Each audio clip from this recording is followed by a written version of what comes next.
Picture this. You're standing at the crossroads of your aspirations, success, and financial freedom. But there's a bridge that needs to be built.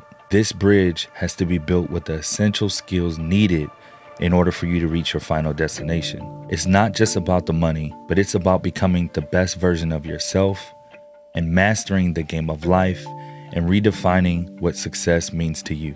In this video, I'm going to uncover some essential tips to help you navigate your game of life and success. So buckle up. That journey starts right here, right now.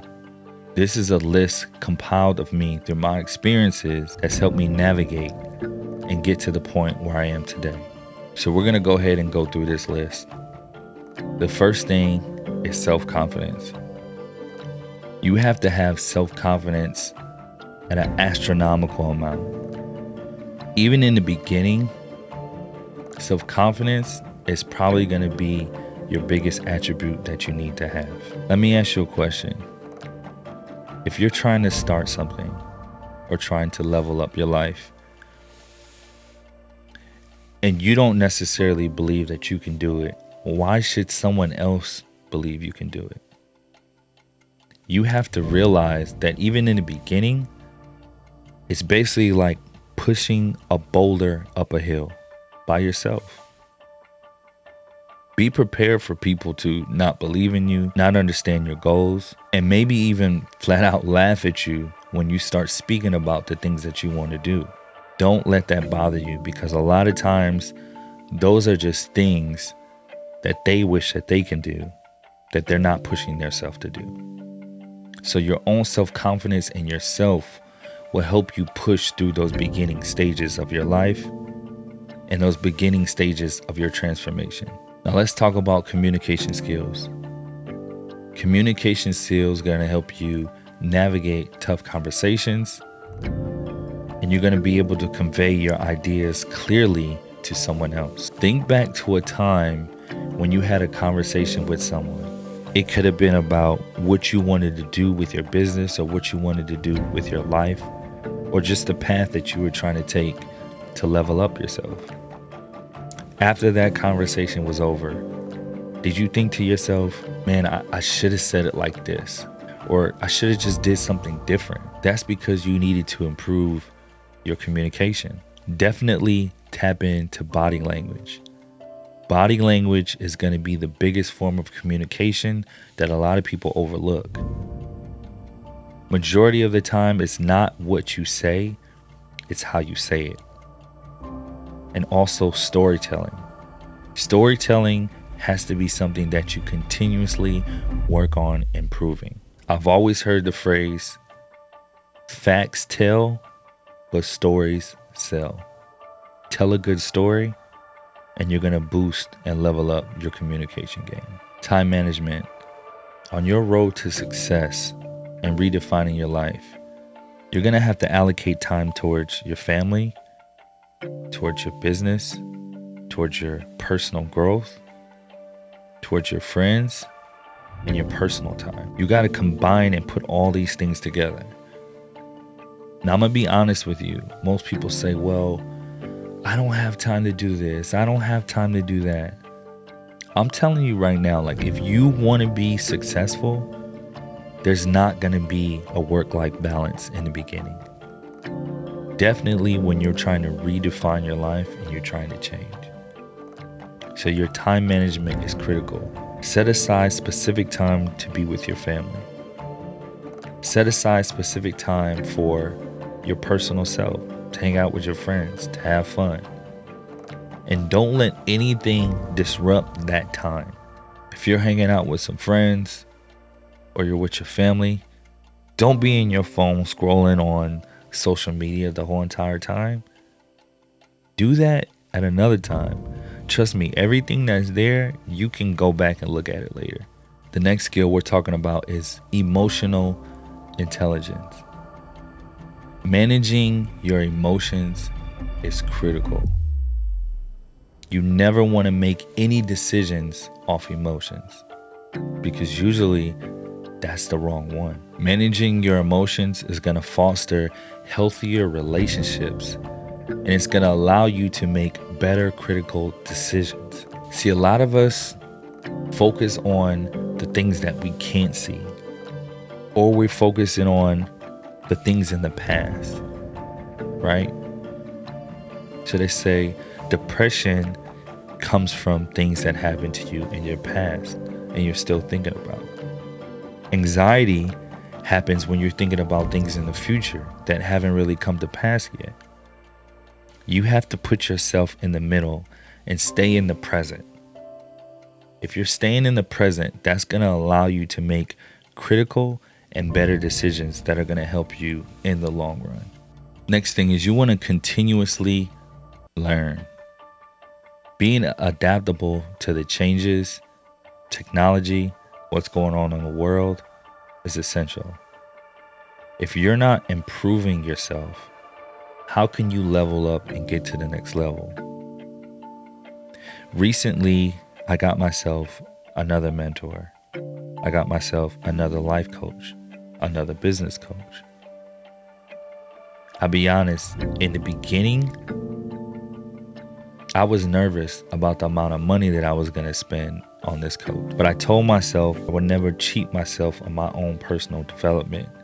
Me investing in my own learning and my skills would definitely be able to cross over into the goals that I want to achieve. Resilience. You gotta be resilient. I don't know how many times I failed. How many times you're going to fail. And even when you reach the level that you want to be, you're going to continue to fail. A failure is really somebody that tries to do something and they fail at it, but they don't learn from their mistakes. Now, correct me if I'm wrong. When all of us were born, we all started taking steps. And when we were babies, we didn't know anything else. We didn't know any other emotions besides 100%. So every time we fell, we got back up and we tried to walk again. It wasn't until, honestly, our parents said, don't do this or don't do that we learned of things that we could do and we couldn't do. And we learned fear and emotions. That's just the way it is. Our parents didn't do that on purpose, but our parents were trying to protect us. Now think about that for a moment. Sometimes we need to challenge our inner child. If you think about it, it's 100% true. Let's talk about networking. I don't know if you ever heard the phrase of your net worth is your network. Sometimes people think success comes from hard work, which it does.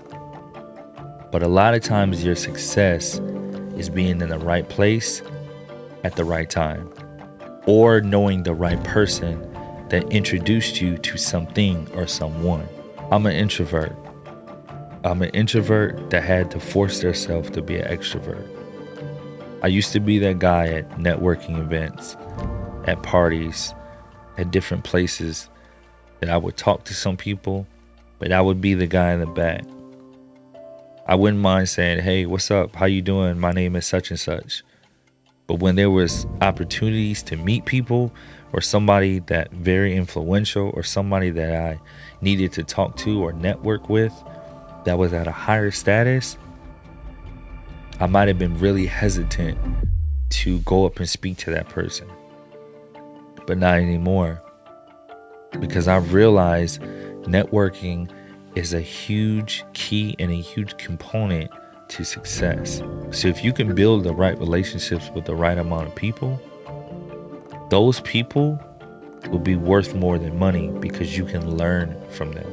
Leadership skills. Eventually it's going to get to the point where you're going to have to lead a team or lead a group of people. And I don't necessarily mean in a business world. It can be friends. It can even be your family. As the leader of your household, I'll use myself for example. I know the decisions that I make can make or break my home. I know if I'm investing in a certain business or I'm working with a certain team and I don't lead and show the right leadership skills, they won't follow me and they won't follow you. One thing you should know, you should never ask somebody to do something that you wouldn't do yourself. That's like the oldest saying in the book. But to this day, I've seen so many people that do that. They want people to do things that they're not willing to even do that themselves, or they've never even done. So if you're a leader, how can you teach somebody something that you don't even know? The last thing I would say that you need to master and you need to get used to, I would say you need to master and get used to being alone. And I know this is gonna probably rub some people the wrong way, but this is just the reality and the truth of the situation. In the beginning of your journey and throughout your journey, there's going to be times when you're going to be by yourself because people won't understand what you're trying to accomplish.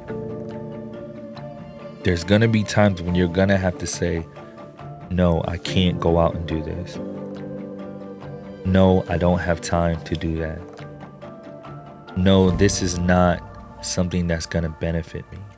And I don't mean necessarily alone by yourself in your room, but I mean alone with your decisions, especially in the beginning. And it's okay, right? It doesn't necessarily mean that you're a loner. It doesn't necessarily mean that you only want to be around yourself or you're going to be by yourself forever. But you have to understand, even in entrepreneurship or self-mastery or building yourself up, there's going to be a lot of lonely time. When you're working on your personal development, that's going to be by yourself. When you're trying to change and you have to leave some old friendships that are not healthy for you or healthy for your change, you're going to be by yourself. And you have to get this in your mind, and you have to realize that being alone is only temporary, because there's going to be a time when you need other people in your life. But especially in the beginning, especially when you're trying to change and you're doing these things for you, you're going to feel like it's just you in it by yourself.